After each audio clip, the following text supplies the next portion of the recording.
నక్సలైట్ల ద్వారా అభివృద్ధి చెందుతుంది అనేటటువంటి ఒక అమాయకపు ఎజెండాని ప్రజల ముందు ఉంచారు చాలా కాలం పాటు. మనకేం తెలీదు, అడవిలో ఉండేటటువంటి పరిస్థితి ఎట్లుంటుందో తెలీదు, అడవిలోకి ఉద్యోగులు ఎందుకు వెళ్ళరో తెలీదు, పోలీసులు ఎందుకు వెళ్ళరో తెలీదు, అక్కడ ప్రభుత్వం ఎందుకు పనిచేయరో తెలీదు. కారణం ఏంటంటే నక్సలైట్లు అనే ఒక సాకు చూపించారు.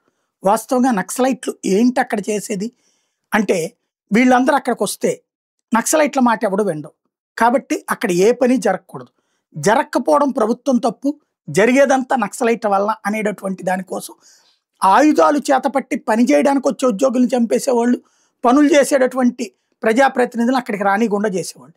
తద్వారా అక్కడ ఏమీ చేయరు, చూసారా ప్రభుత్వం, మేమే మీకు అండా అని చెప్పేసి ఆ ప్రజలలో ఒక నమ్మకాన్ని కల్పించి వాళ్ళకి 10 రూపాయలు అవసరమైన చోట రూపాయి చేతికిచ్చి వాళ్ళని వాడేసుకునేవాళ్ళు. దీనివల్లనే గిరిజన ప్రాంతాలు సుదీర్ఘకాలంగా భారతదేశంలో వెనుకబడిపోయినాయి. అభివృద్ధి అనేటటువంటిది అడుగంటిపోయినటువంటి పరిస్థితి.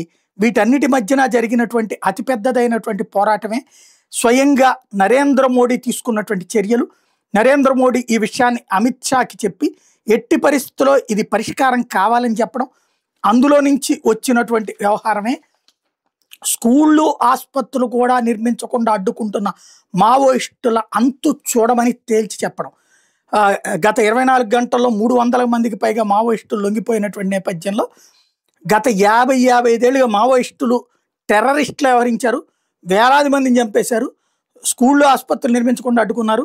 మావోయిస్టు టెర్రరిజం యువతకి అన్యాయం చేసింది, యువతని దారి తప్పేలా చేసింది, వాళ్ళని జనజీవన స్రవంతిలోకి తీసుకొస్తున్నాం.